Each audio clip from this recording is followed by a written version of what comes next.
So let's get started. So you need to understand something. First and foremost, credit is good. If you can keep good credit, meaning you pay your bills on time and you've got good credit north of 700, right? Then you are in a position where whether you're buying a house or a car or a boat, by the way, you should never buy a boat. And I know like Cardone and whoever else will tell you to go buy a boat or a plane and they can buy it because they also know how to justify it and take the write-off. You ought to consider this model. If it flies or floats, rent it. Now, you've heard the real saying, which is if it flies, floats, or fucks, rent it. I don't necessarily agree with the fucking part. I'm not down to fuck a hooker. I'm not down to fuck a prostitute. I don't judge what you guys do, but I'm just telling you that if it flies or floats, rent it for many reasons. Why? Because when I take a private charter, I don't have to house that plane later.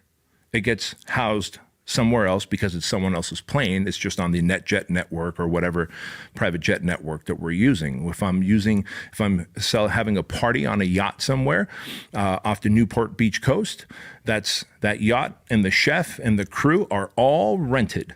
I don't have to worry about where it's parked and if it's maintained and how much it's costing me. See, I don't want to put a lot of holes in my bucket where money keeps pouring out. And then my job then becomes to be this monkey where you're just cranking this monkey to make a lot of money.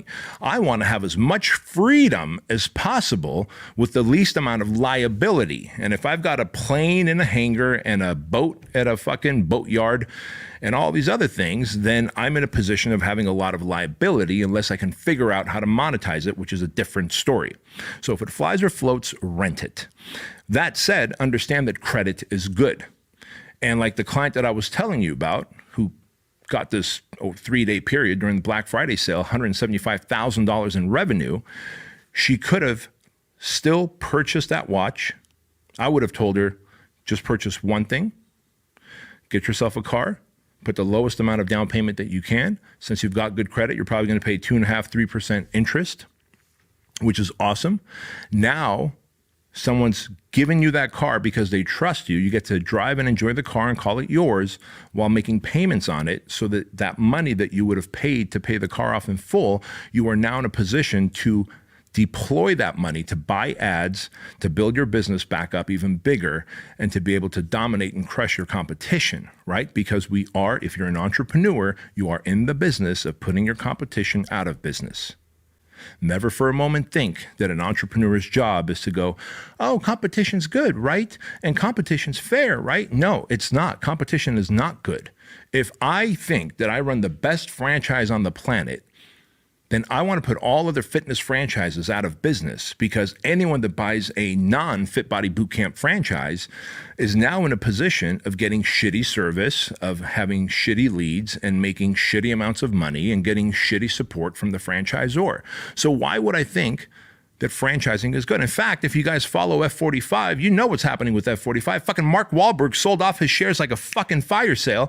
The CEO of F45 is now on the run, by the way. His home and his assets in Australia are being auctioned off. They laid off something like 50% of their support staff, their franchise support staff. So think about all these F45 franchisees that just came on board because yay, Mark Wahlberg, and then God damn it, because of a series of bad and greedy and stupid decisions on the part of the leadership team at F45, they all of a sudden find themselves firing half of their support staff for their franchises.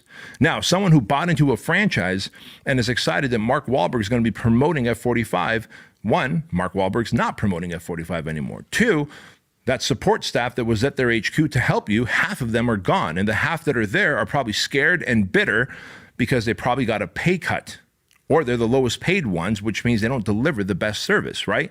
So if I, as the founder and, well, I'm no longer the CEO, Bryce is the CEO, but as the founder and president of Fit Body Bootcamp, believe that Fit Body Bootcamp is the cat's meow in terms of franchise, and that you can own multiple Fit Body Bootcamps and grow faster. And hell, we guarantee that you will open your doors with 100 paying clients. And if you don't, we will keep marketing for you until you get those 100 paying clients. Who the fuck, what other franchise offers that, right?